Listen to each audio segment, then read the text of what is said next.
সুপ্রিয় শিক্ষার্থী বন্ধুরা, আসসালামু আলাইকুম ওয়া রাহমাতুল্লাহি ওয়া বারাকাতুহু। আশা করি সবাই ভালো আছো, সুস্থ আছো, সুন্দর আছো। জুয়েল কিবরিয়া স্যারের বাংলা কোর্সের পক্ষ থেকে তোমাদের সবাইকে শুভেচ্ছা জানাচ্ছি, স্বাগত জানাচ্ছি। তো তোমরা নিশ্চয়ই জানো যে আজকে আমাদের কি 2 নম্বর লেকচার, অর্থাৎ পার্ট 2। আমরা আজকে কি পড়ব? বাংলা ব্যাকরণ, তাই না? আমরা গতদিন বাংলা ব্যাকরণের ইতিহাসটা তোমাদের পড়িয়েছিলাম, তোমাদের শুনিয়েছিলাম বাংলা ব্যাকরণ কিভাবে এলো, তাই না?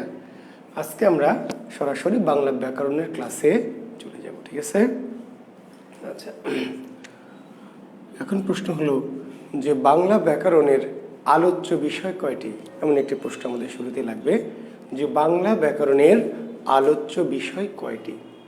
তাহলে শিক্ষার্থী বন্ধুরা, হ্যাঁ, বাংলা ব্যাকরণের আলোচ্য বিষয়, আচ্ছা, আমরা দেখতে পাচ্ছি শিক্ষার্থী বন্ধু তোমাদের সাথে যুক্ত হয়েছে আবরার। আসসালামু আলাইকুম স্যার। ওয়ালাইকুম সালাম। মাকসুদা খাতুন, ওয়ালাইকুম আসসালাম। সুইটি রহমান, আফসারা, তাসনিম ঋতু, শামীম আরা, শিউলি, সবার পক্ষ থেকে আমি সালাম নিয়ে নিলাম। ওয়ালাইকুম আসসালাম ওয়া রাহমাতুল্লাহি ওয়া বারাকাতুহু। আমি ভালো আছি, সুস্থ আছি, সুন্দর আছি ইনশাল্লাহ তোমাদের দোয়ায়। তো ঠিক আছে, আমরা ক্লাস শুরু করেছি। আশা করছি সবাই যুক্ত হয়ে পড়ছো এবং যারা আরও বাকি আছো সবাই আস্তে আস্তে যুক্ত হয়ে পড়বে, ঠিক আছে? আচ্ছা,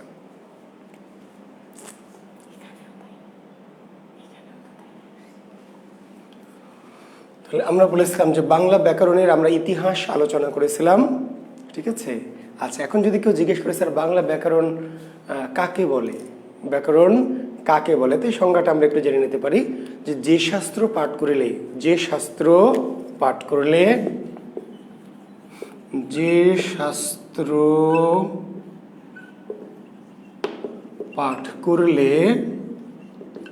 ভাষা শুদ্ধ রূপে লিখতে, পড়তে বা বলতে পারা যায় তাকে ব্যাকরণ বলে। আমরা যদি ব্যাকরণের সংজ্ঞাটি জানতে চাই, সংজ্ঞা লিখতে চাই, তাহলে সংজ্ঞাটি এমন দাঁড়াচ্ছে যে যে শাস্ত্র পাঠ করলে ভাষা শুদ্ধরূপে লিখতে, পড়তে বা বলতে পারা যায় তাকে ব্যাকরণ বলে, ঠিক আছে? যে শাস্ত্র পাঠ করলে ভাষা শুদ্ধরূপে লিখতে, পড়তে বা বলতে পারা যায়। আমরা ছোটবেলা থেকেই কিন্তু বাংলা ভাষা বলছি, তাই না? মায়ের পেট থেকে জন্ম নিয়েই কিন্তু আমরা বাংলা ভাষা বলছি। যে রিক্সাওয়ালা কিংবা যে মোটর শ্রমিক কিংবা যে কৃষক কখনো ব্যাকরণ পড়েনি, সেও কিন্তু বাংলা ভাষা বলতে পারছে, কিন্তু সমস্যাটা কি? শুদ্ধ রূপে। কি রূপে? শুদ্ধ রূপে, তাই না? হ্যাঁ, তাহলে আমরা ব্যাকরণ শিখবো কেন? ব্যাকরণ হচ্ছে এমন একটি শাস্ত্র যেটা যে শাস্ত্র পাঠ করলে ভাষা শুদ্ধ রূপে বলতে, লিখতে, পড়তে বা বলতে পারা যায় তাকে ব্যাকরণ বলে। আচ্ছা, তাহলে এখন আমরা বলেছিলাম যে বাংলা ব্যাকরণের আলোচ্য বিষয় কয়টি? বাংলা ব্যাকরণের আলোচ্য বিষয় 4টি। হ্যাঁ, অনেকে আপনারা অলরেডি উত্তর দিয়েছেন। বাংলা ব্যাকরণের আলোচ্য বিষয় 4টি। কি কি? আমরা একটু লিখে ফেলি। বাংলা ব্যাকরণের আলোচ্য বিষয় 4টি: ধ্বনি, শব্দ, বাক্য এবং অর্থ। বাংলা ব্যাকরণের আলোচ্য বিষয়, বাংলা ব্যাকরণের আলোচ্য বিষয় 4টি: ধ্বনি, শব্দ, বাক্য এবং কি অর্থ। আচ্ছা, তো এখানে একটি বিষয় ক্লিয়ার করি আপনাদের, একটা কনফিউজিং কিছু কোশ্চেন এমন হয়। এই জায়গাটা যাওয়ার আগে একটা জিনিস বলি যে ভাষা তৈরি হয় কি দিয়ে? ভাষার উপাদান, ভাষার মূল উপাদান কি? ভাষার মূল উপাদান কি? এরকম একটা প্রশ্ন হয় না শিক্ষার্থী বন্ধুরা? দেখবে যে ভাষার মূল উপাদান কি। তো ভাষার মূল উপাদান হচ্ছে বাক্য। ভাষার মূল উপাদান বাক্য। অনেকে বলছে স্যার তাহলে উপকরণ যদি থাকে, শিক্ষার্থী বন্ধুরা উপাদান আর উপকরণ কি আলাদা? রবি আর সূর্য কি আলাদা? জি। তাহলে অনেকে যে বাজারে এত অগামগা জগা বই আছে, আর এত অগামগা ভাইয়া টাইয়া টাইপের কিছু মানুষজন বাংলা পড়ায় বা পড়েন আপনারা, কিংবা বই টই পড়েন, ঝামেলা। উপাদান আর উপকরণ তো এক, তাহলে উপাদান আর উপকরণ থাকলে কেমনে পৃথক হবে? ভাষার মূল উপাদান বাক্য। ভাষার মূল উপাদান বাক্য। তাহলে উপাদান না দিয়ে যদি উপকরণ দেয়, উপকরণ তাও বাক্য। ভাষার মূল উপাদান ও উপকরণ হচ্ছে বাক্য। ভাষা তৈরি হয়েছে কি দিয়ে? বাক্য দিয়ে। ভাষা কিছু বাক্যের সমষ্টি। ভাষা কিছু কি? বাক্যের সমষ্টি। আবার যদি আমরা বলি যে বাক্যের মূল উপাদান বা উপকরণ কি, তাহলে হচ্ছে কি? শব্দ বা পদ। বাক্যের, তাহলে ভাষা তৈরি হয় কি দিয়ে? বাক্য দিয়ে। ভাষা তৈরি হয় বাক্য দিয়ে। ঠিক আছে? আচ্ছা, ভাষা তৈরি হয় বাক্য দিয়ে। এনসিটিভি বইতে আলাদা দেওয়া স্যার, আবরার কোন বইতে আলাদা দেওয়া? এনসিটিভির কোন বইতে আলাদা দেওয়া? এনসিটিভির বইতে কি আলাদা দেওয়া বলেন? আচ্ছা, তাহলে ভাষা তৈরি হয় কি দিয়ে? ভাষার উপাদান বা উপকরণ হচ্ছে বাক্য। ভাষার উপাদান বা উপকরণ হচ্ছে বাক্য। আর বাক্য তৈরি হয় কি দিয়ে? তাহলে বাক্যের উপাদান বা উপকরণ কি? শব্দ বা পদ। শব্দ বা পদ। আবার শব্দ বা পদের উপাদান উপকরণ কি? তাহলে ধ্বনি। বুঝতে পারছেন? এই ধ্বনি হচ্ছে ভাষার মৌলিক। ধ্বনি ভাষার হচ্ছে মৌলিক। মূল উপাদান উপকরণ নয়, মৌলিক। আমি আবার বলছি, ভাষা তৈরি হয়েছে ধ্বনি দিয়ে না, ভাষা তৈরি হয়েছে বাক্য। ভাষার উপাদান কি? বাক্য। ভাষার উপাদান বাক্য। বাক্যের উপাদান বা উপকরণ কি? শব্দ বা পদ। শব্দের উপাদান বা উপকরণ কি? ধ্বনি। আচ্ছা, এখন যদি মূল মানে প্রধান, মূল মানে কি? মূল মানে প্রধান। মূল শব্দের অর্থ কি? প্রধান। জি, প্রধান।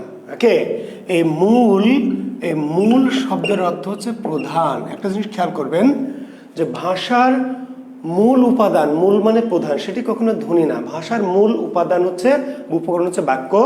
বাক্যের মূল উপাদান বা প্রধান উপাদান উপকরণ হচ্ছে শব্দ বা পদ। শব্দ বা পদের মূল উপাদান উপকরণ হচ্ছে ধ্বনি।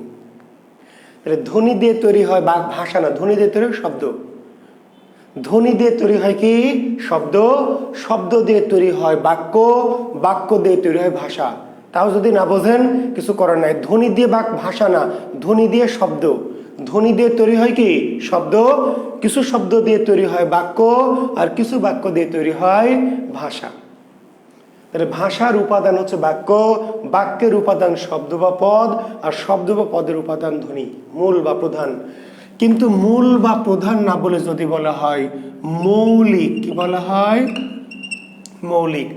মৌলিক, ভাষার মৌলিক উপাদান বা উপকরণ ধ্বনি, বাক্যের মৌলিক উপাদান উপকরণ ধ্বনি, শব্দের মৌলিক উপাদান উপকরণ ধ্বনি। মৌলিক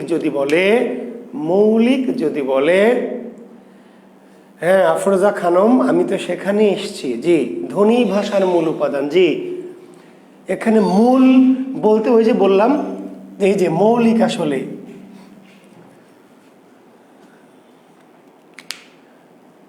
তার আগে একটু দেখবেন আফরোজা খানম, জি একটু পুরোটা পড়ে দেখবেন। জি, ভাষার মৌলিক উপাদান উপকরণ ধ্বনি, বাক্যের মৌলিক উপাদান উপকরণ ধ্বনি, শব্দের মৌলিক উপাদান উপকরণ ধ্বনি। অর্থাৎ মৌলিক যখন বলবে মৌলিক, তখন মৌলিক ভাষার ক্ষেত্রেও মৌলিক ধ্বনি, বাক্যের ক্ষেত্রেও মৌলিক ধ্বনি, শব্দের ক্ষেত্রে মৌলিক ধ্বনি।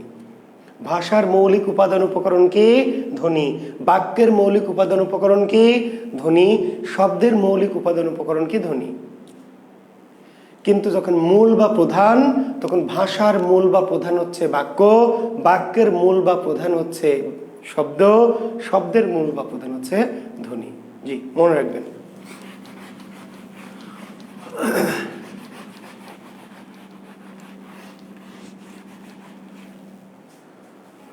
আফরোজা খানম, আপনি ওই যে যেখানে আছে ধ্বনি ভাষার মূল উপাদান, তার আগে পরে একটু ভালো করে আর একটু দেখবেন। জি, কেন বলা হচ্ছে শেষে সারমর্ম এটাই বলা হয়েছে, এটি ঠিক যে ভাষা আসলে ধ্বনিটাই হলো ভাষার কি একদম বেস ফর্ম।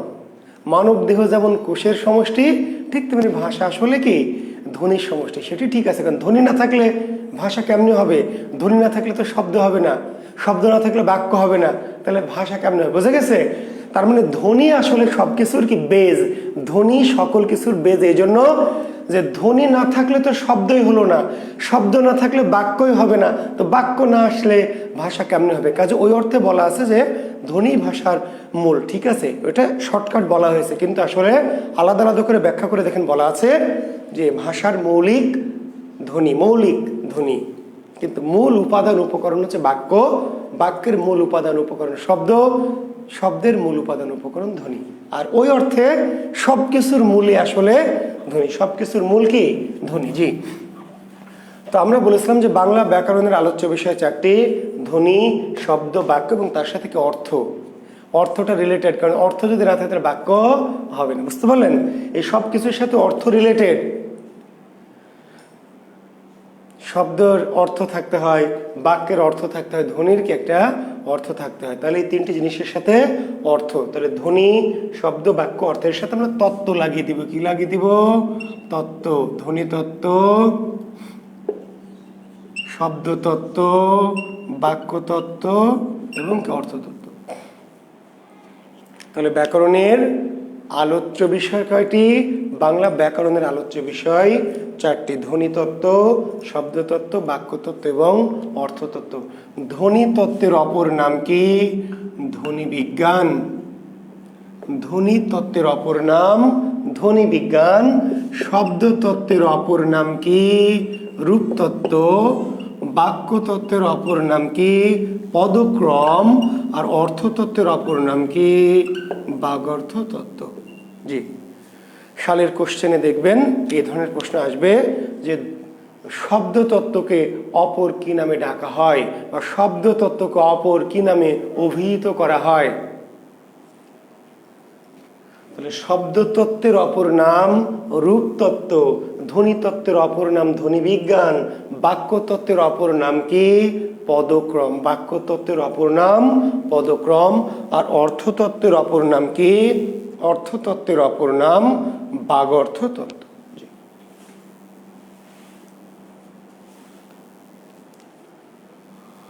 এখন প্রশ্ন হবে ধ্বনিতত্ত্ব বা ধ্বনি বিজ্ঞানকে ইংরেজিতে কি বলা হয়?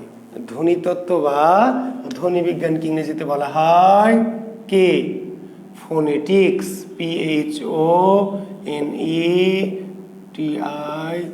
PHONETICS, ফোনেটিক্স বা ফোনোলজি। ধ্বনিতত্ত্ব বা ধ্বনি বিজ্ঞানকে ইংরেজিতে কি বলা হয়? তাহলে ফোনেটিক্স বা ফোনোলজি। শব্দ বা রূপতত্ত্বকে কি বলা হয়? মরফোলজি। বাক্যতত্ত্ব বা পদক্রমকে কি বলা হয়? সিনট্যাক্স। তাহলে উল্টা করেও তো আসতে পারে যে সিনট্যাক্সের বাংলা পরিভাষা কি? সিনট্যাক্সের বাংলা পরিভাষা বাক্যতত্ত্ব বা পদক্রম। মরফোলজির পারিভাষিক শব্দ নিচের কোনটি? বা মরফোলজির সঠিক পরিভাষা কোনটি? তাহলে মরফোলজি মানে শব্দ বা রূপতত্ত্ব, সিনট্যাক্স মানে বাক্যতত্ত্ব বা পদক্রম। অর্থ বা বাগর্থ তত্ত্বকে ইংরেজিতে কি বলা হয়? অর্থ বা বাগর্থ তত্ত্বকে ইংরেজিতে বলা হয় সিম্যান্টিক্স।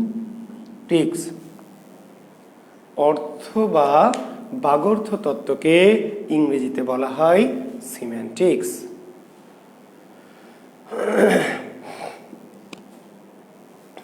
আচ্ছা, এই যে চারটি আলোচ্য বিষয় বললাম, এই আলোচ্য বিষয়গুলির বাইরেও ব্যাকরণের আরো দুই একটি আলোচ্য বিষয় আছে যাদেরকে বলা হয় অপ্রধান বা গৌণ আলোচ্য বিষয়। ভালো করে শুনে নেবেন, এই যে চারটি আলোচ্য বিষয় আমরা কথা বললাম, এই চারটি আলোচ্য বিষয় তো আছেই, এর বাইরেও দু একটি ছোটখাটো আলোচ্য বিষয় ব্যাকরণের আছে যাদেরকে ব্যাকরণ নাম দিয়েছে কি অপ্রধান বা গৌণ, অপ্রধান বা গৌণ আলোচ্য বিষয়। তাহলে নিচের কোনটি ব্যাকরণের অপ্রধান আলোচ্য বিষয় বা নিচের কোনটি ব্যাকরণের গৌণ আলোচ্য বিষয়, এমন যদি প্রশ্ন হয় তাহলে লিখে নেন, একটির নাম হলো অভিধান তত্ত্ব, আরেকটির নাম হচ্ছে নন্দন তত্ত্ব। তাহলে এই যে ব্যাকরণের আলোচ্য বিষয় চারটি, তার বাইরেও ব্যাকরণের আলোচ্য বিষয় আছে যেগুলিকে ব্যাকরণ কি নাম দিয়েছে, যেগুলিকে ব্যাকরণ নাম দিয়েছে অপ্রধান বা গৌণ আলোচ্য বিষয়। তাদের একটি হলো অভিধান তত্ত্ব আর একটি নন্দন তত্ত্ব। ঠিক আছে, অভিধান তত্ত্বকে ইংরেজিতে বলা হয় লেক্সিকোগ্রাফি। অভিধান তত্ত্বকে ইংরেজিতে কি বলা হয়, অভিধান তত্ত্বকে ইংরেজিতে বলা হয় লেক্সিকোগ্রাফি। তাহলে ওই যে বললাম যে পরীক্ষা ঘুরিয়ে প্রশ্নটি এমন করতে পারে যে লেক্সিকোগ্রাফির বাংলা পরিভাষা নিচের কোনটি, বা লেক্সিকোগ্রাফি অর্থ কি, কিংবা লেক্সিকোগ্রাফির পারিভাষিক শব্দ কি, তাহলে অভিধান তত্ত্ব।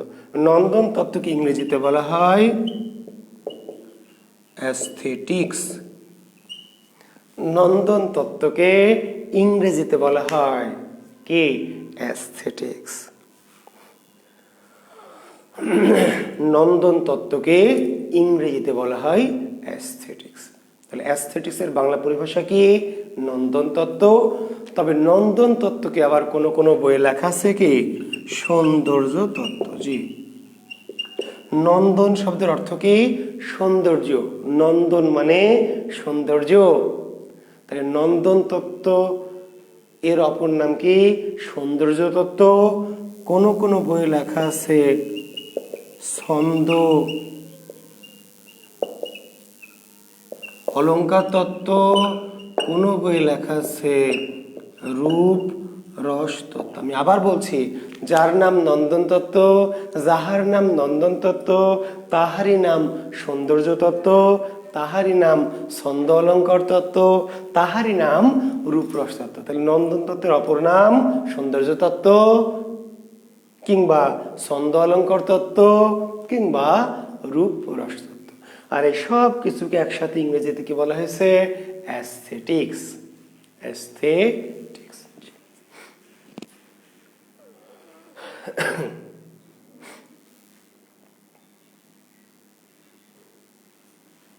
বিসিএস পরীক্ষায় দেখবেন ছন্দ থেকে প্রশ্ন হয় না? যে ছোটখাটো পরীক্ষা প্রাইমারি নিবন্ধন ব্যাংক ট্যাঙ্কে না হলো বিসিএস পরীক্ষায় ছন্দ থেকে প্রশ্ন হয়। ছন্দ কোন ছন্দে লেখা, মেঘনাদবধ কোন ছন্দে লেখা, কবর কবিতাটি কোন ছন্দে লেখা, তাহারই পরিমাণে কোন ছন্দে লেখা, সোনার তরী কোন ছন্দে লেখা, এমন প্রশ্ন হয় না? জি, এমন প্রশ্ন কিন্তু প্রায় হয়।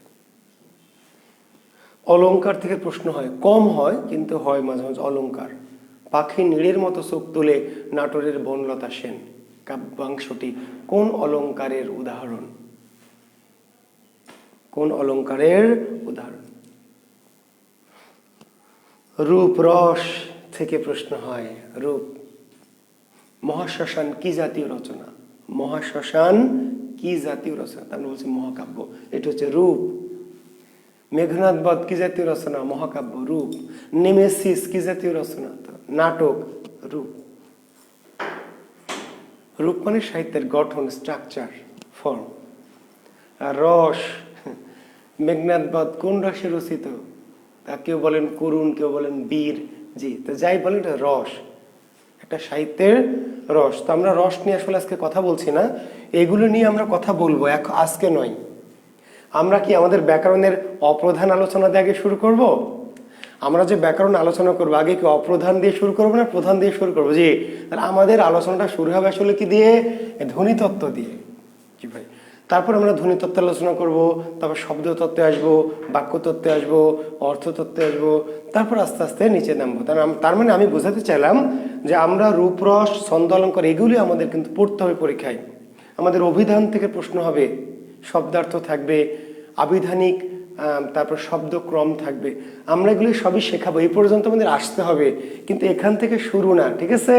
আমাদের লেকচার শুরু কোথা থেকে? ধ্বনিতত্ত্ব। জি, তাহলে আমাদের আলোচনা শুরু হবে কি থেকে? ধ্বনিতত্ত্ব থেকে।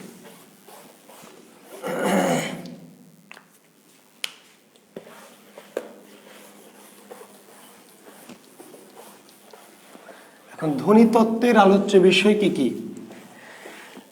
এগুলি ব্যাকরণের আলোচ্য বিষয়, এইগুলি ব্যাকরণের আলোচ্য বিষয়, কিন্তু আলোচ্য বিষয়গুলির আবার আলোচ্য বিষয় আছে। জি, মজার বিষয় যে এইগুলি তো ব্যাকরণের আলোচ্য বিষয়, কিন্তু এই আলোচ্য বিষয়গুলির আবার কি আলোচ্য বিষয় আছে, বুঝতে পেরেছেন?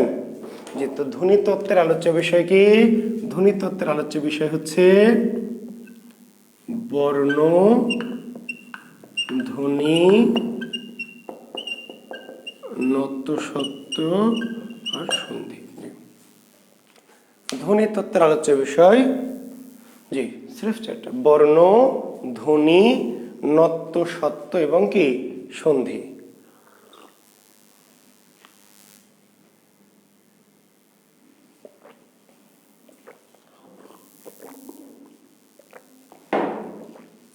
এখন বর্ণের সাথে অনেক কিছু যুক্ত হতে পারে। বর্ণ মালা, বর্ণ বিন্যাস, বর্ণ বিশ্লেষণ।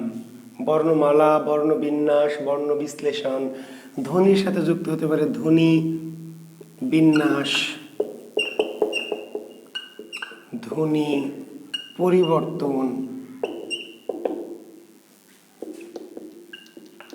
ধ্বনির উচ্চারণ।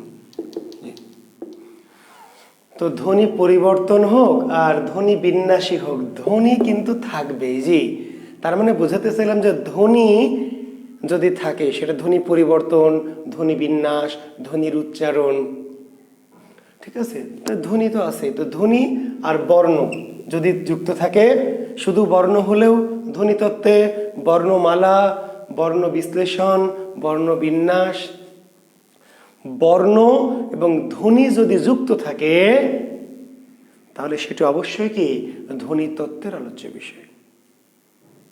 বর্ণ এবং ধ্বনি কোথাকার আলোচ্য বিষয়? ধ্বনিতত্ত্বের। যে বর্ণের বর্ণ যুক্ত আছে এমন যে কোনো আলোচ্য বিষয়, জি, বর্ণ যুক্ত থাকলেও ধ্বনিতত্ত্বের, ধ্বনি যুক্ত থাকলেও ধ্বনিতত্ত্বের। আর তার সাথে নত্যসত্ত্ব আর কি সন্ধি। তাহলে দেখবেন প্রাইমারি যারা পরীক্ষা দিবেন অনেক সালের কোশ্চেনে দেখবেন সন্ধি ব্যাকরণের কোথায় আলোচিত হয়, সন্ধি ব্যাকরণের কোথায় আলোচিত হয়, নত্যসত্ত্ব ব্যাকরণের কোথায় আলোচিত হয়, বা নিচের কোনটি ধ্বনিতত্ত্বের আলোচ্য বিষয়। তাহলে বর্ণ আর ধ্বনিযুক্ত যে কোনো আলোচ্য বিষয় প্লাস নত্যসত্ত্ব এবং সন্ধি এই কোথায় আলোচিত হবে? ধ্বনিতত্ত্ব। জি, তাহলে আমরা শুরু করি বর্ণমালা দিয়ে। তাহলে আমরা কি সন্ধি দিয়ে শুরু করব? ধ্বনিতত্ত্বের ক্লাস কি শুরু হবে সন্ধি দিয়ে? না, সন্ধি আসবো আমরা পর্যায়ক্রমে। শুরু হবে কি দিয়ে? আমাদের বর্ণ বা বর্ণমালা দিয়ে। জি,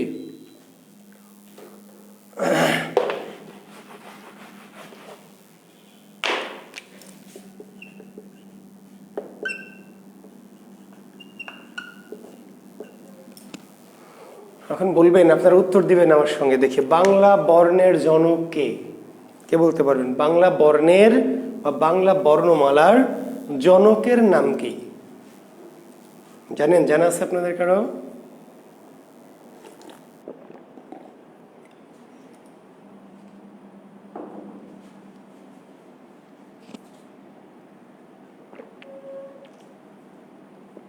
কই কমেন্টস পাচ্ছি না যে।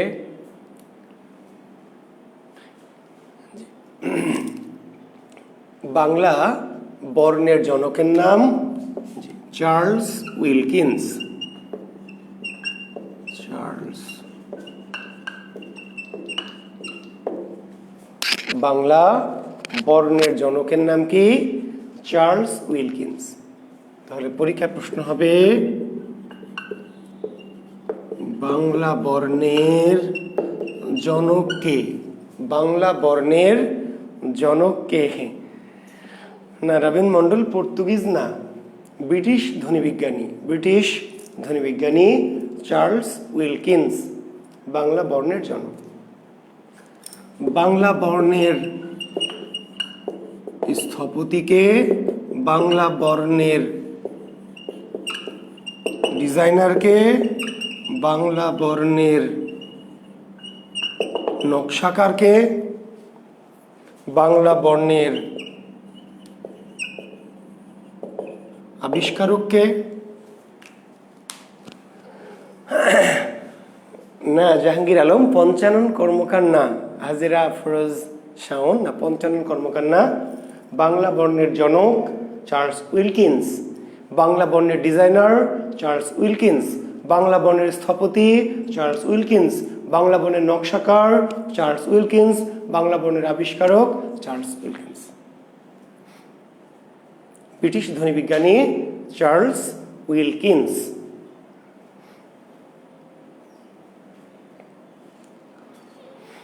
এখন দেখেন, এই যেই বাংলা ভাষা নিয়ে আমরা এত গর্ব করছি না, মোদের গর্ব, মোদের আশা, আমরই বাংলা ভাষা।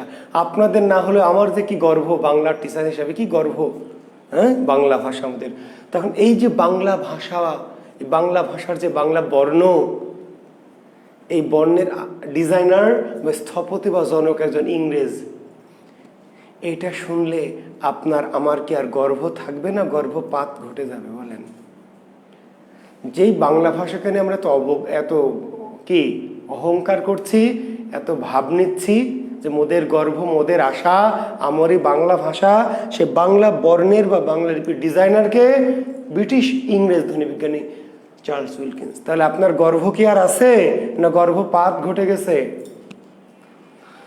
আসলে গর্ব আছে, জি, প্রচন্ড গর্ব আমার। আপনাদেরও থাকতে হবে, কারণ এই বেটা ব্রিটিশ ধ্বনিবিজ্ঞানী চার্লস উইলকিন্স আসলে বাংলা বর্ণের জনক না, স্থপতিও না, কিচ্ছু না।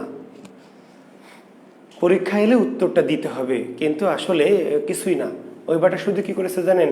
ফিতা কেটেছে, ফিতা। আমার ছাত্র জাহাঙ্গীর আলম ভালো বোঝে ফিতা কাটা। ফিতা কাটা বোঝেন? এই বেটা আছে ঢাকা শহরে, কিন্তু আমার রাজশাহীতে একটি রাজশাহী বিশ্ববিদ্যালয়ে একটি হল নির্মাণ হবে, তো তিনি জনক, স্থপতি। কেমনে? রাজশাহী বিশ্ববিদ্যালয়ে একটি হল নির্মাণ হবে, তো ঢাকা শহরে বসে তিনি কেমনে স্থপতি হন? আসলে তিনি স্থপতি হন কেমনে? শুধু ফিতা কাটেন। আজকাল আর ফিতা কাটাও লাগে না, শুধু বোতাম টেপেন। জি, তো বোতাম টেপা ফিতা কেটেই তারা কি স্থপতি, যেহেতু তারা শাসক, তারা রাষ্ট্র ক্ষমতার বস বা মালিক, সেই জন্য। আসলে বুঝতে পেরেছেন তো? আসলে এই চার্লস উইলকিন্স বেটা বাংলা বর্ণের আবিষ্কারক, জনক, ফনক, স্থপতি কিচ্ছু না। বাংলা বর্ণ আগে থেকেই ছিল, বাংলা বর্ণ আগে থেকেই ছিল। চার্লস উইলকিন্স একটা কাজ করেছে। কি করেছে? চার্লস উইলকিন্স ওই যে বাংলা বর্ণগুলি ছিল একটা বিশেষ লিপির মধ্যে, ব্রাহ্মী লিপি। বাংলা বর্ণগুলি ছিল কার মধ্যে? ব্রাহ্মী লিপি। না, হাজেরা আফরোজ শাওন, আপনাকে তো খোদাইকারী জিজ্ঞেস করিনি। জি, আপনাকে তো আমি জনক জিজ্ঞেস করেছিলাম, খোদাইকারীকে আমি জিজ্ঞেস করেছি না। তো আমি জিজ্ঞেস করেছি এক, আপনি উত্তর দিচ্ছেন আর এক, তাহলে তো হবে না। তো বাংলা বর্ণ অনেক আগে থেকেই প্রাচীন ভারতের বিশেষ একটা লিপি, যার নাম ছিল ব্রাহ্মী লিপি। এই ব্রাহ্মী লিপির মধ্যে ছিল। চার্লস উইলকিন্স কি করেছেন? একটা কাজ একটু করেছেন তিনি, যে ওই ব্রাহ্মী লিপির মধ্যে থেকে বাংলা বর্ণগুলোকে কি করেছেন? একটু বাছাই করে দিয়েছেন, একটু সিলেক্ট করে দিয়েছেন। বুঝতে পারলেন? সেই ক্ষেত্রে তাকে আবিষ্কারক এটি বলা কিছুটা, হ্যাঁ, ডিসকভার করেছেন। ইনভেনশন নয়, ডিসকভার ছিল, কিন্তু কেউ জানতো না তিনি এটা। তো তারপরে যদি পরীক্ষা আসে স্থপতি, তা উত্তর দিতে হবে জনক উইলকিন্স, ডিজাইনার উইলকিন্স, নকশাকার উইলকিন্স, আবিষ্কারক উইলকিন্স। মনে থাকবে? জি, উত্তর দিবেন, কিন্তু আবার বোঝাচ্ছি তিনি আসলে স্থপতি জনক মনক কিছুই না। এটা যেহেতু তিনি ইংরেজ, ব্রিটিশদের মানুষ, তাকে পাম্পট্টি দিয়ে তাই বলা হয়েছে। আসলে তিনি বাংলা বর্ণকে কি করেছিলেন, আবিষ্কার করেছিলেন। কোথা থেকে? ব্রাহ্মী লিপি থেকে। তাহলে এমনও প্রশ্ন হতে পারে, চার্লস উইলকিন্স বাংলা লিপি কোথায় পেয়েছিলেন, কোথা থেকে নিয়েছিলেন, কোথা থেকে আবিষ্কার করেছিলেন, কিংবা বাংলা লিপি কোথায় ছিল, বাংলা লিপির উৎস কি, বাংলা লিপি কোথা থেকে এসেছে, বাংলা লিপির কোথা থেকে উদ্ভব হয়েছে। তাহলে তার উত্তর কি? ব্রাহ্মী লিপি। জি, ব্রাহ্মী লিপি। প্রাচীন ভারতবর্ষে বিশেষ এক ধরনের লিপি ছিল, যার নাম ছিল ব্রাহ্মী লিপি। তাহলে ব্রাহ্মী লিপি, এখন এই ব্রাহ্মী লিপির বৈশিষ্ট্য যদি পরীক্ষা আসে, ব্রাহ্মী লিপির বৈশিষ্ট্য কি? ব্রাহ্মী লিপির বৈশিষ্ট্য কি? বাম থেকে ডান। আমরা যখন লিখছি, তাই না, খাতায় দেখেন, আপনারা যখন খাতায় লিখছেন কি করছেন বলেন তো? লিখছেন কোন দিক থেকে? বাম থেকে শুরু করেছেন। এই যে আমিও বাম থেকে শুরু করেছি, আস্তে আস্তে ডানে যাচ্ছি, তাই না? কিন্তু কিছু ভাষা লেখা শুরু করতে হয় কোথা থেকে? জি, কিছু ভাষা শুরু করতে হয় ডান থেকে, আসতে হয় কোন দিকে? বাম দিকে। এই লিপির নাম হচ্ছে খরষ্ঠী লিপি। কি লিপি? খরষ্ঠী। মনে রাখবেন। তো যদি কখনো পরীক্ষা আসে খরষ্ঠী লিপির বৈশিষ্ট্য কি? খরষ্ঠী লিপির বৈশিষ্ট্য ডান থেকে বাম। তাহলে আরবি, ফার্সি, উর্দু, ঠিক আছে, এই ধরনের লিপিগুলো, তুর্কি, এই লিপিগুলো কি? খরষ্ঠী লিপিজাত। যেই ভাষাগুলো বাম ডান থেকে লিখে বামে আসে, সেই লিপি, সেই বর্ণগুলো বা সেই ভাষাগুলো কোথা থেকে এসছে? খরষ্ঠী লিপি থেকে, খরষ্ঠী লিপিজাত। আর যেই ভাষাগুলি বাম থেকে ডানে যায় সেগুলো কিসের? ব্রাহ্মী। তাহলে বাংলা কোন লিপিজাত? ব্রাহ্মী। তাহলে বাংলা লিপির বৈশিষ্ট্য কি? বাম থেকে ডান। ঠিক আছে। আচ্ছা, আর এই যে ডিজাইনার ডিজাইন করলেন বা আবিষ্কার করলেন ব্রাহ্মী লিপি থেকে, এই ব্রাহ্মী লিপি থেকে আসা বাংলা বর্ণগুলিকে, বর্ণের প্রথম খোদাইকারীর নাম। জি, তাহলে বাংলা বর্ণের প্রথম খোদাইকারী, বাংলা বর্ণের প্রথম খোদাইকারীর নাম হচ্ছে পঞ্চানন কর্মকার। খোদাইকারী। এখন খোদাইকারীটা কি জিনিস? জি, খোদাইকারী হচ্ছে এই যে বর্ণগুলিকে যখন আমরা ব্রাহ্মী লিপি থেকে নিলাম বাংলার জন্য, নেয়ার পরে এটাকে এখন কি করতে হবে? এটাকে ছাপাতে হবে। তো ছাপাতে হলে তো এমনি এমনি হবে না, জানেন তো। ছাপানোর জন্য আগে এটাকে কি করা হয়েছিল? কাঠের উপর আগে খোদাই করা হয়েছিল। কাঠে যেমন বিভিন্ন নকশা টকশা করে, এইভাবে প্রথম বাংলা বর্ণগুলিকে কাঠের উপর কি খোদাই করে এটা ছাপানোর জন্য, এখন যেমন ব্লকের কাজ করে না, বাটিক, ব্লক বাটিক, মেয়েরা ভালো বুঝবেন। তো ব্লক বাটিকের কাজের জন্য কি করে? কাঠের উপর ছবি টবি আঁকানো থাকে, কালি দিয়ে কি করে? শুধু জামার উপরে এইভাবে এভাবে ছাপ দেয়। কালি নেয়, ছাপ দেয়, কালি নেয়, ছাপ দেয়। আগের যুগে প্রথম ছাপাখানা তো ছিল না, তখন বর্ণগুলোকে ছাপানো হতো কেমন করে?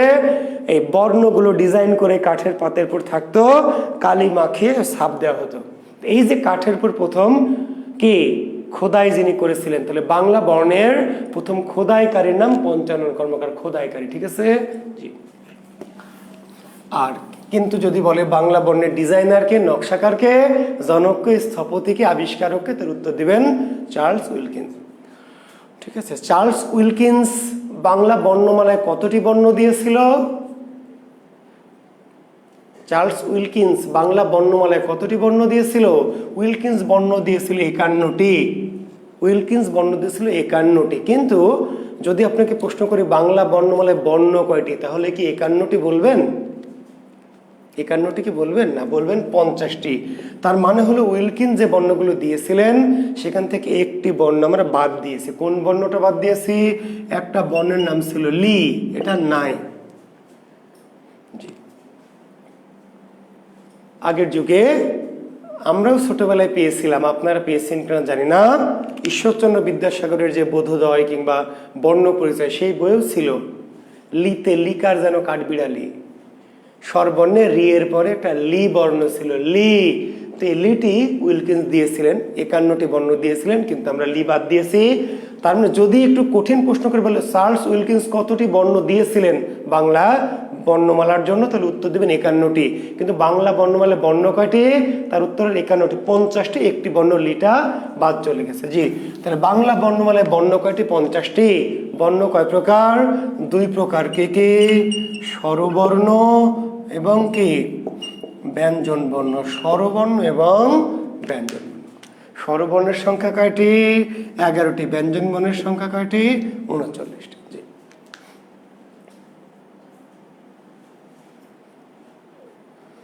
ঠিক আছে, তাহলে বাংলা বর্ণমালায় বর্ণ 50টি। এই বর্ণগুলি দুই প্রকার, স্বরবর্ণ এবং ব্যঞ্জন বর্ণ। স্বরবর্ণের সংখ্যা 11টি আর ব্যঞ্জন বর্ণের সংখ্যা 39টি। মোট বর্ণ হচ্ছে 50টি। হ্যাঁ, ছোটবেলায় ছিল জাহাঙ্গীর, তবে এখনকার বই আর খুঁজে পাওয়া যাবে না। এখনকার যে বাচ্চাদের বই, সেখানে একটু খুঁজে দেখো যে লি বর্ণটি আর কি নাই। হ্যাঁ, তোমরাও হয়তো পড়ে থাকতে পারো, ঠিক আছে, হয়তো ছিল, কিন্তু এখনকার তোমাদের যে বাচ্চা কাচ্চা, ছোট বাচ্চাদের এখনকার যে বই, সেই বই দেখবে যে লি বর্ণটি কি আর না, এটা ডিলিট হয়ে গেছে।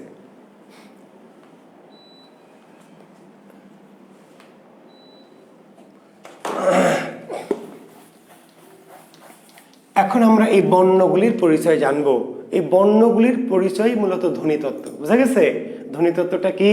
এই যে বর্ণ বা ধ্বনির যে পরিচয়, বর্ণ বা ধ্বনিগুলির পরিচয়ের নাম হচ্ছে ধ্বনিতত্ত্ব। তো তোমাদের একটি কাজ আছে, আচ্ছা একটু কাজ করাই তোমাদের। আচ্ছা বলো তো, আমরা যদি একটা বর্ণ লিখতে চাই, আমরা মনে করলাম যে একটা বর্ণ লিখবো, আমরা ক লিখবো বা অ লিখবো বা চ লিখবো বা ব লিখবো, এক একটি বর্ণ লিখতে কতটুকু সময় লাগবে? একটা বর্ণ যদি লিখতে চাই, একটা বর্ণের জন্য কতটুকু সময় লাগবে? মোটামুটি 1 সেকেন্ড ধরে নিচ্ছি, একটু কম বেশি হতে পারে, 1 সেকেন্ড। তাহলে 50টি বর্ণ লিখতে কতটুকু সময় লাগবে? 50 সেকেন্ড। একটু বেশি লাগলে 60 সেকেন্ড। আচ্ছা, তোমাদেরকে এখন, তোমাদের খাতা কলম আছে সঙ্গে? আমি ধরে নিচ্ছি আছে, ফারজান ইয়াসমিন, হ্যাঁ আমি ধরে নিচ্ছি তোমাদের কাছে খাতা কলম আছে। তো তোমরা এখন 50টা বর্ণ লিখতে 50 সেকেন্ড লাগার কথা, আমি তোমাদের 60 সেকেন্ড সময় দেব। 60 সেকেন্ড সময় অবশ্যই তোমরা কি করবে? বাংলা বর্ণটা একটু লিখে দেবে। 60 সেকেন্ড সময়, হ্যাঁ, বাংলা বর্ণগুলি লিখে দাও দ্রুত। স্যার আপনি তো দেখতে পারবেন না, আমি দেখতে পাবো, লেখো। সময় 60 সেকেন্ড। এই 60 সেকেন্ডে কি করতে হবে? বাংলা, হ্যাঁ, বর্ণগুলো লিখতে হবে দ্রুত।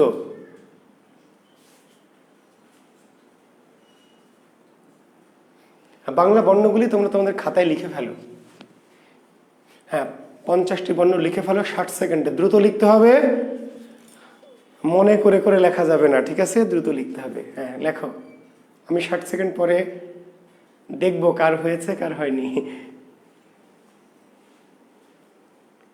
লিখছো না ফাঁকি দিচ্ছ যে স্যার তো দেখতে পাচ্ছে না? হ্যাঁ লেখো।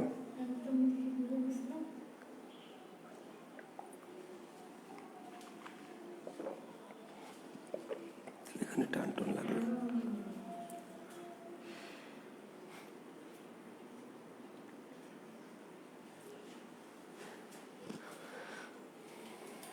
লেখা হলো জাকিরুল ইসলাম, রবিন মন্ডল, হাজিরা আফরোজ শাওন। হ্যাঁ, লিখে শেষ করো।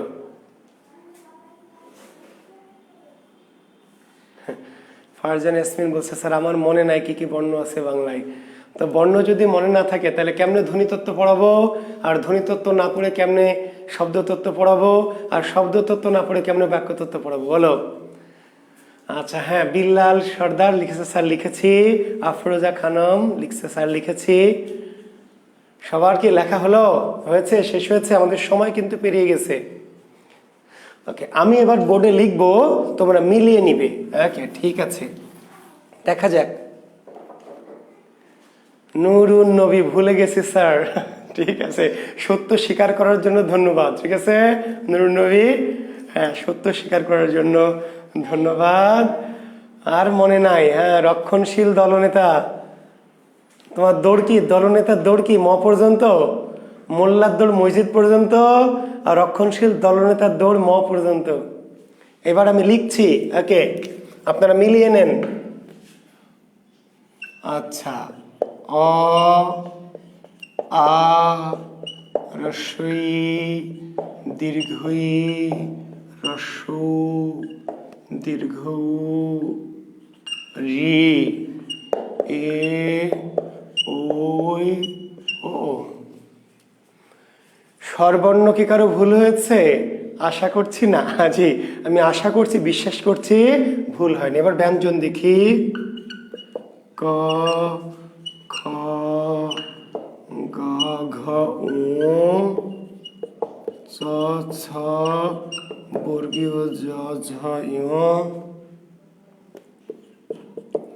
ট, ঠ, ড, ঢ, মূর্ধন্য, ত, থ, দ, ধ, দন্তন্য, প, ফ, ব, ভ, ম, অন্তস্থ জ, র, ল, তালব্য স, মূর্ধন্য স, দন্ত স, হ, ড শূন্য র, ঢ শূন্য অন্তস্থ খণ্ডোত্তর অনুস্বার বিসর্গ চন্দ্রবিন্দু।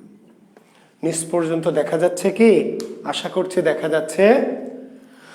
মিলিয়ে নাও, মিলিয়ে নাও।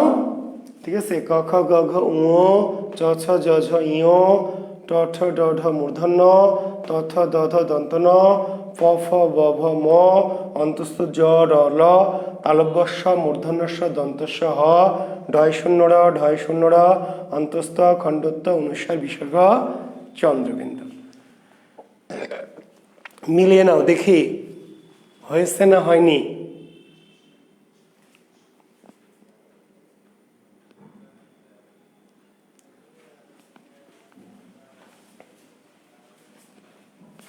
আচ্ছা, নিচে যদি দেখতে কষ্ট হয় আমি বলছি, একটু দেখো। তালব্য স, মূর্ধন্য স, দন্ত স, হ, ডয় শূন্য র, ঢয় শূন্য র, অন্তস্থ খণ্ডত অনুস্বার বিসর্গ এবং কি চন্দ্রবিন্দু। যাদের হয়েছে তাদের ধন্যবাদ। জি, আচ্ছা ঠিক আছে, ধন্যবাদ ধন্যবাদ ধন্যবাদ। আর যাদের হয়নি তারা কি চেষ্টা করবেন, কারণ বর্ণই জানেন না। তাহলে বর্ণ না জানলে ধ্বনিতত্ত্ব জানা যাবে না, আর ধ্বনিতত্ত্ব না জানলে শব্দতত্ত্ব হবে না, আর শব্দতত্ত্ব না জানলে বাক্যতত্ত্ব হবে না। জি, তো আমরা ব্যঞ্জন বর্ণটা মুছে দিচ্ছি, আমরা পড়া শুরু করবো আগে স্বরবর্ণ থেকে। জি, স্বরবর্ণ লিখেছি। এখন লেখেন, আমরা বলেছি বর্ণ দুই প্রকার, স্বরবর্ণ আর ব্যঞ্জনবর্ণ। বর্ণ দুই প্রকার, স্বরবর্ণ আর ব্যঞ্জনবর্ণ বলেছি তো। কিন্তু স্বরবর্ণকে আবার ভাগ করা হয়েছে, স্বরবর্ণকে আবার ভাগ করা হয়েছে কয় ভাগে? বাংলা স্বরবর্ণগুলিকে কয় ভাগে ভাগ করা হয়েছে? বাংলা স্বরবর্ণগুলিকে তিন ভাগে ভাগ করা হয়েছে। একটিকে নাম দেওয়া হয়েছে মাত্রাগত ভাগ, একটিকে নাম দেওয়া হয়েছে উচ্চারণগত ভাগ, আরেকটিকে নাম দেওয়া হয়েছে গঠনগত ভাগ। তাহলে বাংলা স্বরবর্ণগুলিকে তিন ভাগে ভাগ করে আলোচনা করা হয়, বা তিন ভাগে প্রধানত ভাগ করা হয়। একটি ভাগের নাম মাত্রাগত, একটির নাম উচ্চারণগত, আর একটির নাম কি গঠনগত। মাত্রাগত, উচ্চারণগত, গঠনগত। কোনো বইয়ে লেখা আছে মাত্রার ভিত্তিতে, উচ্চারণের ভিত্তিতে, গঠনের ভিত্তিতে। কোনো বই লেখা আছে মাত্রা অনুসারে, উচ্চারণ অনুসারে, গঠন অনুসারে। জি, তো যাই থাক, মোট কথা মাত্রা, উচ্চারণ আর গঠন।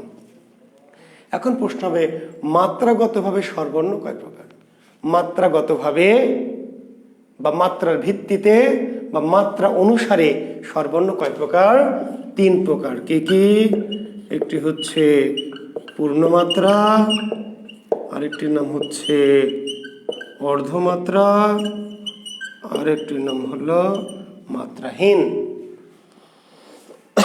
মাত্রা অনুসারে বা মাত্রার ভিত্তিতে স্বরবর্ণ তিন প্রকার: পূর্ণমাত্রা, অর্ধমাত্রা আর কি মাত্রাহীন।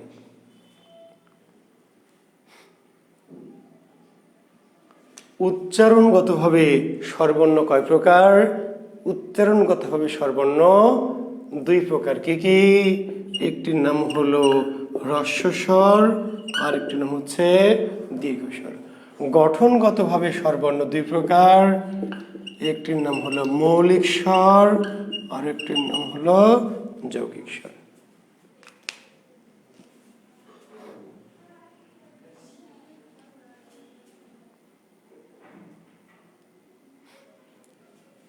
তাহলে যদি প্রশ্ন হয় যে মৌলিক যৌগিক এটি স্বরবর্ণের কোন ধরনের শ্রেণীবিভাগ, মৌলিক যৌগিক স্বরবর্ণের কোন ধরনের শ্রেণীবিভাগ, তো বলবেন গঠনগত।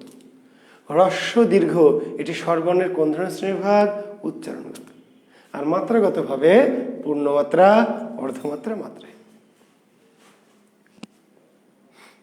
শিক্ষার্থী বন্ধুরা, এখন প্রশ্ন হবে যে মাত্রাহীন স্বরবর্ণের সংখ্যা কয়টি? বলেন, উত্তর দেন দেখি দ্রুত, কে কে পারবেন, দ্রুত দিতে হবে। মাত্রাহীন স্বরবর্ণের সংখ্যা কয়টি বলেন?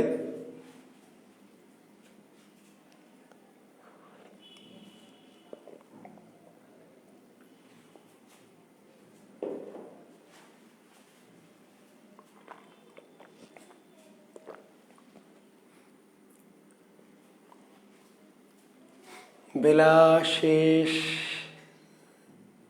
বেলা শেষে বসন্ত 4 4, রবিন মন্ডল 2, সুইটি রহমান 4, নুরুন নবী 4, আফরোজা খানম 4। ঠিক আছে। শামীম আরা, শিউলি ভুল করেছেন 10টি, মুখস্থ মেরে দিয়েছেন। শিউলি আপনার উত্তরটি ভুল হয়েছে, বাকি সবার উত্তর ঠিক আছে। 4টি। মাত্রাহীন স্বরবর্ণ কয়টি? 4টি। কোন 4টি দেখেন, এই যেখানে লেখা আছে মাত্রাহীন, যাদের উপরে মাত্রা নাই। মাত্রাহীন স্বরবর্ণ কয়টি? 4টি। কোন 4টি? এ ওই ও ও, এ ওই ও ও, এই 4টি স্বরবর্ণের নাম কি? মাত্রাহীন স্বরবর্ণ। অর্ধমাত্রা স্বরবর্ণ কয়টি?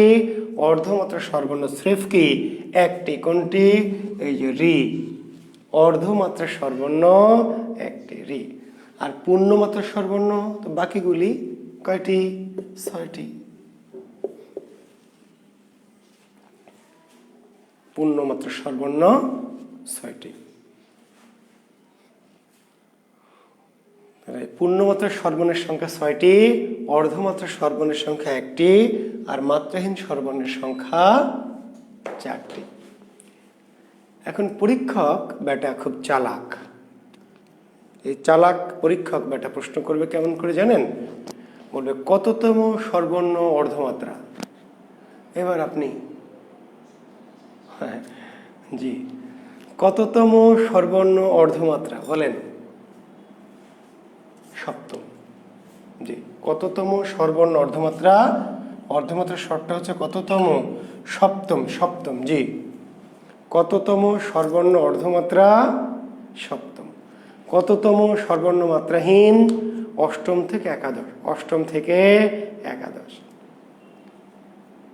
আর পূর্ণমাত্রার স্বর প্রথম থেকে 6। তো খুব সিম্পল, প্রথম 6টি পূর্ণমাত্রা, প্রথম 6টি পূর্ণমাত্রা, সপ্তম স্বরটি অর্ধমাত্রা, আর অষ্টম থেকে একাদশ শেষ 4টি স্বর হচ্ছে মাত্রাহীন। ক্লিয়ার? কোনো ভেজাল আছে? পরিবেশটা সুন্দর না?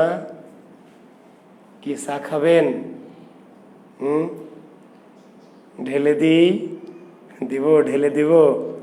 ঠিক আছে। আমি কি কাউরে গালি দিয়েছি? আচ্ছা। তারপরেও একদল লোক বলবে জুয়েল কিবরিয়া ভালা না। আমি কই আমি তো ভালা না, ভালা লইয়াই কি থাইকো।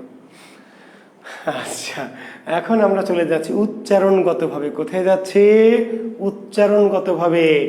আমরা বলেছি হ্রস্ব এবং দীর্ঘ, হ্রস্ব এবং দীর্ঘ। হ্রস্ব শব্দের অর্থ কি? হ্রস্ব মানে, হ্রস্ব শব্দের অর্থ কি? ছোট বা কম বা অল্প। হ্রস্ব শব্দের অর্থ ছোট বা কম বা অল্প, আর দীর্ঘ মানে বড় বা বেশি।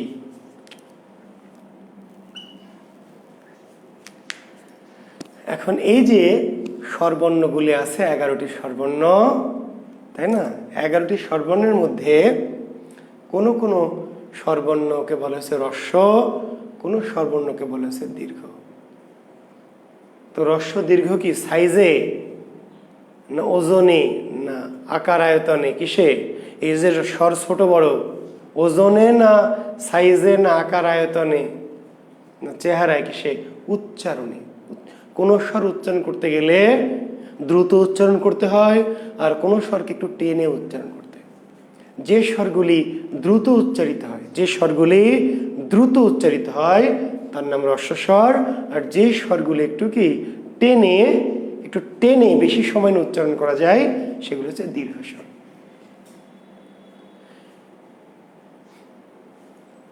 উচ্চারণ করতে গেলে কিছু স্বরকে একটু দ্রুত উচ্চারণ করতে হয় তাড়াহুড়া করে, আর কিছু স্বরকে একটু টেনে আরামাস করে উচ্চারণ করা যায়। যেই স্বর দ্রুত উচ্চারিত হয় দ্রুত উচ্চারণ করা যায় সেগুলি রস্বস্বর, আর যে স্বরগুলি একটু টেনে উচ্চারণ করতে হয় একটু ধীরে সেগুলি হচ্ছে দীর্ঘস্বর। এখন দেখবেন খুব মজার বিষয়, দেখেন এই যে দেখেছেন দুটো বর্ণ, আমরা বলছি এটাকে কি বলছি? রস্বই। কি বলছি? রস্বই। আর এটাকে কি বলছি? দীর্ঘই। দুটোই আসলে ই, দুটো স্বরই কি ই ই, কিন্তু একটা রস্বই আর একটা কি দীর্ঘই। পার্থক্য জানেন? পার্থক্য এই যে দেখেন,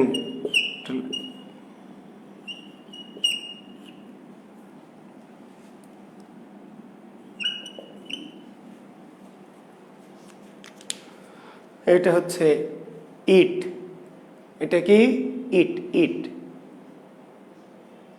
আর এটা ঈর্ষা ঈর্ষাজি, এটা ঈর্ষা না ঈর্ষা ঈর, আর এটা ইট না, আমার লাগবে 1,00,000 ইট। ওই দেখা যায় একটা ইট, না ভাই ইট না, কি ইট ইট, দ্রুত বলতে হবে ইট। আমার লাগবে 1,000 ইট, 1,00,000 যদি লাগে ইট, 1,00,00,000 যদি লাগে তাও ইট। আর এটা ঈর্ষা না, ঈর্ষা বুঝেন? এই যে মজার বিষয় দেখেন, এই যে কি কি দুটোই তো ক দিয়ে, উচ্চারণ কি এক না আলাদা? উচ্চারণটা কি এক না আলাদা? আলাদা। আলাদা হয়েছে কার জন্য? কয়ের জন্য। কয়ের উচ্চারণ কি আলাদা? তাহলে ক তো একই আছে, তাহলে উচ্চারণের পার্থক্যটা হয়েছে কার জন্য? হ্রস্ব আর দীর্ঘর জন্য। বুঝতে পেরেছেন?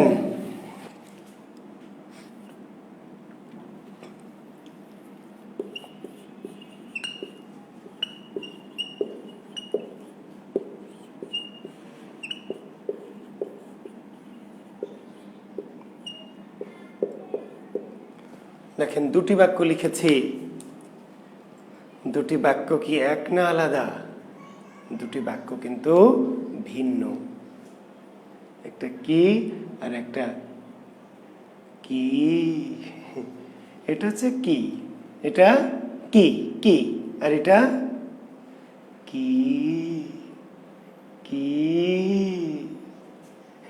কি অবস্থা।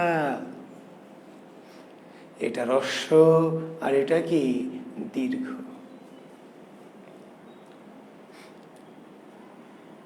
এটার উচ্চারণ কি? তুমি কি খাও? তুমি কি খাও যদি বলেন, এই বাক্যটাকে যদি বলেন তুমি কি খাও, তাহলে হবে না, ভুল। তুমি কি খাও না, এই বাক্যটি হচ্ছে তুমি কি খাও। তুমি কি কিটাকে দ্রুত শেষ করতে হবে, দ্রুত, কোনোভাবে কিকে টানা যাবে না। তুমি কি খাও হলো না, তুমি কি খাও হবে না, তুমি কি খাও, তুমি কি খাও। হ্যাঁ আমি খাই। তুমি কি খাও? আমি ভাত খাই, রুটি খাই। যখন প্রশ্ন করবেন, লিখবেন, যখন আপনাকে চিন্তা করতে হবে যে, এবং অনেকেই বোঝে না, অনেকেই শুধু না যে রবিন মণ্ডল ব্যাখ্যাই তো দিচ্ছি, রবিন মণ্ডল তো কি করছি তাহলে? তুমি ব্যাখ্যা চাইবা তারপরে ব্যাখ্যা দিব না বাবা, তোমার চাইতে হবে না, যা যা লাগবে আমি নিজ দায়িত্বে দিব, যে তোমাকে চেয়ে নিতে হবে না। তোমার নাম কি বলেন দেখি? রবিন মণ্ডল, জাহাঙ্গীর আলম বলেন, তোমার নাম কি? এই কি কোন কি, হ্রস্বই না দীর্ঘই? কে বলতে পারবে? তোমার নাম কি, এই কি হ্রস্বই না দীর্ঘই? দ্রুত লেখেন, কে লিখতে পারবেন? তোমার নাম কি, যখন আমি এই প্রশ্নটা করব তখন এই কি বানানটা হ্রস্বই দিয়ে লিখতে হবে না দীর্ঘই দিয়ে লিখতে হবে?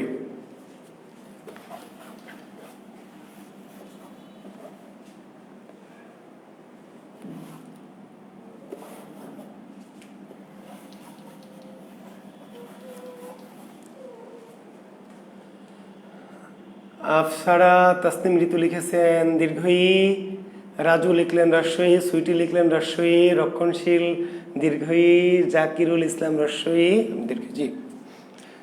আচ্ছা, এখন আমি বুঝাই ভালো করে, ব্যাখ্যা দিচ্ছি কি আর কি এর মধ্যে পার্থক্য কি। আসলে তোমার নাম কি, তখন কি আপনি বলবেন যে হ্যাঁ।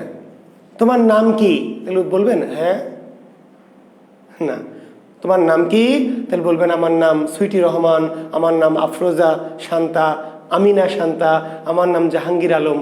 তাহলে রস্যই দেওয়া যাবে না। রস্যই কখন, যখন ইয়েস অর নট। দেখেন আপনারা কত ভুল করেন, কত ভুলের মধ্যে আছেন। রস্যইকার কখন, যখন ইয়েস অর নট। তুমি কি খাও, আমি ফোন করেছি জাহাঙ্গীর আলমকে, জাহাঙ্গীর আলম তুমি কি খাচ্ছ, তুমি কি খাচ্ছ, তখন জাহাঙ্গীর বলবে হ্যাঁ স্যার আমি খাচ্ছি, হ্যাঁ জি স্যার আমি খাচ্ছি, রস্যইকার। তুমি কি খাচ্ছ জাহাঙ্গীর, কি খাচ্ছ, তখন কি জাহাঙ্গীর বলবে হ্যাঁ খাচ্ছি, হ্যাঁ বা না। তখন এই রস্যইকার কি, যখন ইয়েস অর নট, হ্যাঁ অথবা না, তখন রস্যই। যখন প্রশ্নটা হ্যাঁ অথবা না, না তোমার নাম কি জাহাঙ্গীর আলম, হয়নি, রস্যইকার দেওয়া যাবে না, ভুল। তোমার নামকে অবশ্যই দীর্ঘইকার দিতে হবে, কিন্তু বাংলাদেশে ৮০% মানুষ জানে না, অনেক ৬০% টিচারও জানে না, অনেক বড় বড় জি পণ্ডিত বিদ্যান ব্যক্তি, তোমার নাম কি, কোনোভাবেই দীর্ঘইকার, হ্যাঁ দীর্ঘইকার দিতে হবে। ঠিক আছে জাহাঙ্গীর আলম, ঠিক আছে দীর্ঘইকার দিতে হবে, রস্যইকার দেওয়া যাবে না। রস্যইকার দেওয়া যাবে কখন, আমাকে যখন বলছে কেউ যে আপনি কি জুয়েল কিবরিয়া স্যার, আপনি কি জুয়েল কিবরিয়া স্যার বলছেন, হ্যাঁ হ্যাঁ আমি জুয়েল কিবরিয়া বলছি, রস্যইকার। তুমি কি সুমন বলছো, আপনি কি সুমি বলছেন, আপনি কি সুমি, আপনি কি সুমি, হ্যাঁ আমি সুমি। আর আপনার নাম কি, তাহলে যখন আমি কারো নাম জিজ্ঞেস করছি তখন দীর্ঘইকার, কারণ যখন উত্তর দিতে হবে তখন দীর্ঘইকার। আর যখন হ্যাঁ বা না,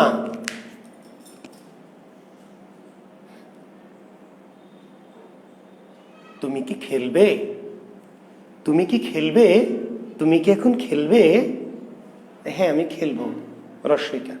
তুমি এখন কি খেলবে, কি খেলবে, আমি ক্রিকেট খেলবো, লুডো খেলবো, দীর্ঘইকার। তুমি কি পড়বে, এই তুমি কি পড়বে, হ্যাঁ স্যার আমি পড়বো, রস্যইকার। তুমি কি পড়বে, তুমি কি পড়বে, স্যার আমি বাংলা পড়বো, ব্যাকরণ পড়বো, সমাস পড়বো। যে কি এর উত্তর হ্যাঁ অথবা না, ইয়েস অর নট, সেটি রস্যইকার কি, আর একে বলা হয় অব্যয়। কি বলা হয়, অব্যয়। আর যে কি এর উত্তর দিতে হবে, এই কি কে বলা হয় সর্বনাম। মনে রাখবেন, পরীক্ষা আসবে যে তোমার নাম কি, এই বাক্যের কি কি। এখন এই প্রশ্ন দেখে কিন্তু অনেকের মাথা ঘুরে যায়, অজ্ঞান হয়ে বলছে স্যার এই বাক্যের কি কি কি, এ আবার কি ছাতা, এ আবার কি প্রশ্ন, উম্মা সিক্ক জাত গেল, এই কি কি কি, এ আবার কি, এই কি কি কি, এ আবার কি, জি। তো কোন কি কি, তাহলে কোনো কি অব্যয়, কোনো কি অব্যয়, অব্যয়, আর কোনো কি সর্বনাম। তাহলে বুঝবেন কি করে, তোমার নাম কি, এই বাক্যের কি কি, তাহলে এই বাক্যের কি হচ্ছে সর্বনাম। বুঝতে পারছেন, হ্যাঁ না উত্তর দিলে রস্যইকার কি, হ্যাঁ ঠিকই বলছেন বেলা, হ্যাঁ না উত্তর হলে রস্যইকার কি, আর যখন আপনাকে আমি প্রশ্ন করছি তখন কি অবশ্যই দীর্ঘইকার। এখন দেখেন তো, যদি আমি বলতাম যে কি সুন্দর তুমি, কি সুন্দর তুমি, এই কি কি বলেন, হ্যাঁ জাহাঙ্গীর আলম ধন্যবাদ তোমাকে, রবিন মন্ডল হ্যাঁ ঠিক আছে, শিষ্য ধন্যবাদ তোমাকেও, হ্যাঁ বলেন এইবার বলেন কি সুন্দর তুমি, এই বাক্যের কি কি বলেন। এবার আমি প্রশ্ন করেছি, ধরে নেন আমি পিএসসির প্রশ্নকর্তা, ঠিক আছে, যে এবার প্রশ্ন করেছি কি সুন্দর তুমি, এই বাক্যের কি কি।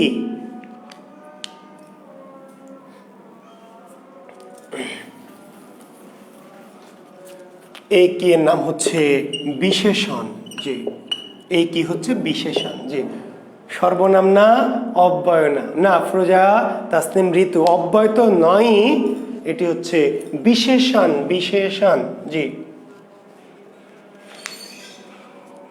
আপনাকে কি প্রশ্ন করেছে এখন ঋতু?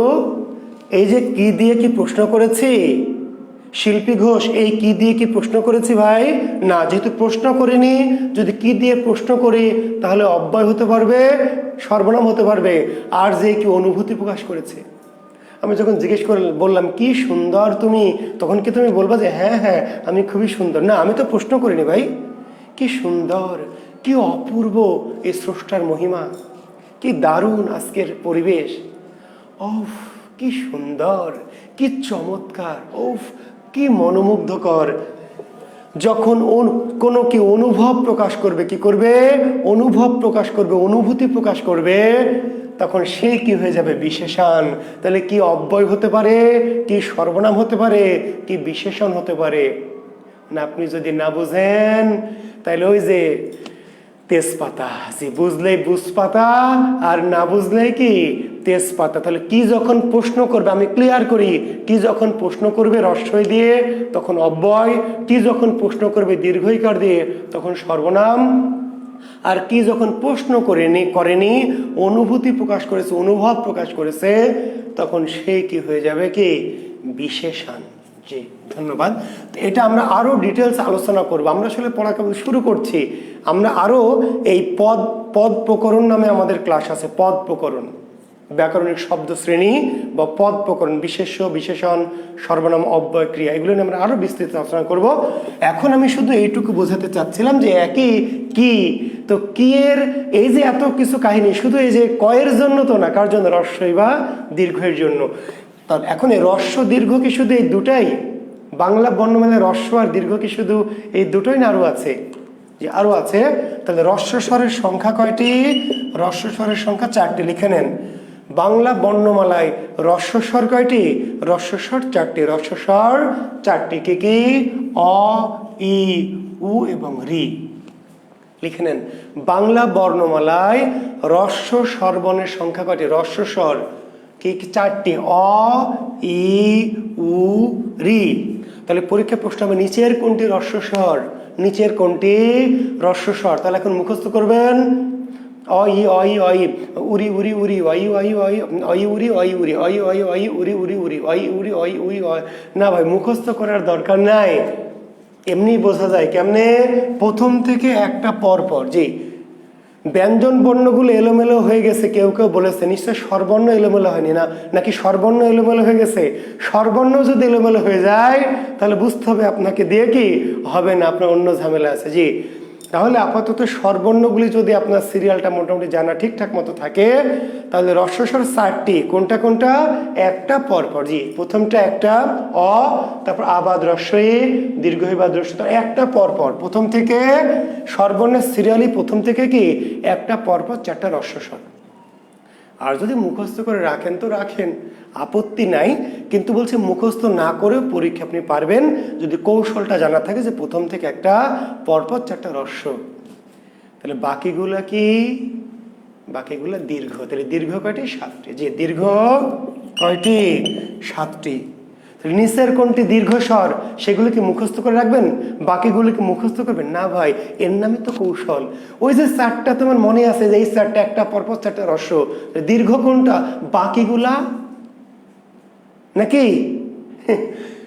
ভাই দীর্ঘ কোনটা আপনার মনে রাখার কোনো দরকার নাই, একদমই ব্রেনকে তো চাপ দেওয়া যাবে না। তো রস্ব 4টা আমি মনে রেখেছি, প্রথম থেকে একটা পরপর 4টা রস্ব। তাহলে দীর্ঘ কয়টা? বাকিগুলো কয়টা? 7টা। কোনটা দীর্ঘ? তাহলে এই 4টা বাদ দিলে যেগুলো আছে সেগুলো দীর্ঘ। জি, আর গঠনগতভাবে মৌলিক এবং যৌগিক। গঠনগতভাবে মৌলিক এবং যৌগিক। জি, মৌলিক কাকে বলে? যে স্বরবর্ণকে ভাঙা যায় না, বিশ্লেষণ করা যায় না। যে স্বরবর্ণকে ভাঙা যায় না, বিশ্লেষণ করা যায় না। পৃথিবীতে সকল ক্ষেত্রে মৌলিকের সঙ্গে এক। পৃথিবীর সকল subject, physics, chemistry, biology, botany, সকল ক্ষেত্রে মৌলিক যৌগিকের সঙ্গে। যাকে ভাঙা যায় না, যাকে কি ভাঙা যায় না মৌলিক, আর যাকে ভাঙা যায় তাহলে যৌগিক। এই যে দেখেন, তাকান এদিকে, 11টি স্বরবর্ণ লিখেছি আমরা। কটি স্বরবর্ণ লিখেছি? 11টি। প্রত্যেকটি কি এক একটি স্বরবর্ণ না, আলাদা আলাদা না? প্রত্যেকটি স্বরবর্ণ কি আলাদা আলাদা? তো জি, আলাদা আলাদা। এটা একটা অ, এটা একটা আ, এটা একটা ই। প্রত্যেকটি এক একটি বর্ণ বলে তো 11টি। কিন্তু প্রত্যেকটি এক একটি বর্ণ মনে হলেও এদের মাঝে দু একজন আছে যারা আসলে একজন না, কয়জন? দুইজন। একজনের মতো মনে হলেও এদের মাঝে দু একটি বর্ণ আছে যারা আসলে একজন না, কয়জন? দুইজন। কিন্তু এমন ভাবে জোড়ে লেগে আছে, একজনের মতো লাগছে। বুঝেন না? জি। যে ওই যে পার্কে টার্কে দেখবেন, জি, বোটানিক্যাল গার্ডেন কিংবা রমনা পার্ক কিংবা এরকম কিছু কিছু আছে আমাদের রাজশাহী শহরে, আছে ভদ্রা পার্ক, তারপর ইত্যাদি, চিড়িয়াখানা। বুঝতে পারলেন? এই সুমি আর সুমন, হ্যাঁ, অনামিকা আর ইমন, এরা কি করে? পার্কে যায় দুইজন, কিন্তু যাওয়ার পর কি হয়ে যায়? দেখবেন একজন হয়ে যায়, একজন। জি, দুইজন যায় দুইজন, কিন্তু পার্কে গিয়ে কি হয়ে যায়? একজন। দূর থেকে দেখে মনে হবে যেন একজন। আপনি কাছে যাবেন, গিয়ে দেখবেন যে ওম্মা শিক্ষক দুইজন, আপনাকে দেখে আবার দুইজন হয়ে যাবে। আপনি আবার দূরে সরে আসবেন, আবার দেখবেন ওরা একজন হয়ে গেছে। আবার একটু কাছে যাবেন, দেখবেন যে ওম্মা দুইজন। তাহলে অনামিকা আর ইমন, তাই না? অনামিকার ইমন। এই যে অতে কি? অনামিকা, আর রস্বইতে কি? ইমন। অনামিকার ইমন যখন পার্কে যাবে তখন দুইজন মিলে কি হয়ে যাবে? দুইজন গিয়ে দেখতে একজনের মতো লাগবে, তাই না? জি, গিয়ে দেখবেন। এখন আপনি কি সত্যি ওই যে দুইজন যে জোড়ে লেগে আছে, সত্যি কি ওদের কাছে আপনি যাবেন? গেলে ওরা ডিস্টার্ব ফিল করবে না? বেচারা কত সুখে শান্তিতে আছে, আপনি কেন ভাই বিঘ্ন সৃষ্টি করবেন, তাই না? আপনি কাছে যাবেন না, ওরা বিরক্ত হবে, তাই না? দূর থেকে দেখে কি বলবেন? দূর থেকে দেখে বলবেন, ওই যে ওই জুয়েল কিবরিয়া স্যার বলেছিল, ওই দেখ, ওই দেখ, ওই ওই, এই যে ওই। তাহলে ওই মানে কি? ওই মানে যে অনামিকা আর ইমন। জি, ওই ইজ ইকুয়াল টু কি? অনামিকার ইমন। তাহলে ওই বর্ণটা দেখতে মনে হচ্ছে ওই একটি বর্ণ, আসলে ওই কোনো বর্ণ না, ওই আসলে কি? অ আর ই এর জোড়া। তাহলে ওই একটি যৌগিক বর্ণ, আরেকটি হচ্ছে ও। তাহলে বাংলা বর্ণমালায় যৌগিক বর্ণ কয়টি? বাংলা বর্ণমালায় যৌগিক বর্ণ 2টি। বাংলা বর্ণমালায় যৌগিক স্বরবর্ণ কয়টি? 2টি। কি কি? ওই আর ও। ওই আর ও।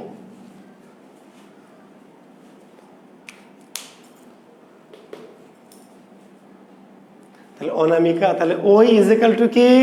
অনামিকার ইমন। ওই ইজ ইকুয়াল টু অনামিকার ইমন। ওই। এখন এই যে আমাদের অনামিকা বাংলায় পড়ে, বুঝতে পারলেন? বিশ্ববিদ্যালয়ে বাংলায় পড়ে, তো বাংলা পড়ুয়ারা একটু অ্যাডভান্স হয়, বাংলা বা ইংরেজি পড়ে, দেখবেন সাহিত্য পড়ে, এরকম ছেলেমেয়ের একটু বেশি কি ওভার স্মার্ট, একটু মনটা অনেক উদার বড় হয়। একদিন অনামিকাকে উত্তম বলছে, অনামিকা চল না, তোকে নিয়ে একদিন পার্কে যাব। তো অনেক বলছে চল, নো প্রবলেম, ইটস ওকে। এবার অনামিকা উত্তম অনামিকাকে নিয়ে রিক্সায় উঠেছে, তার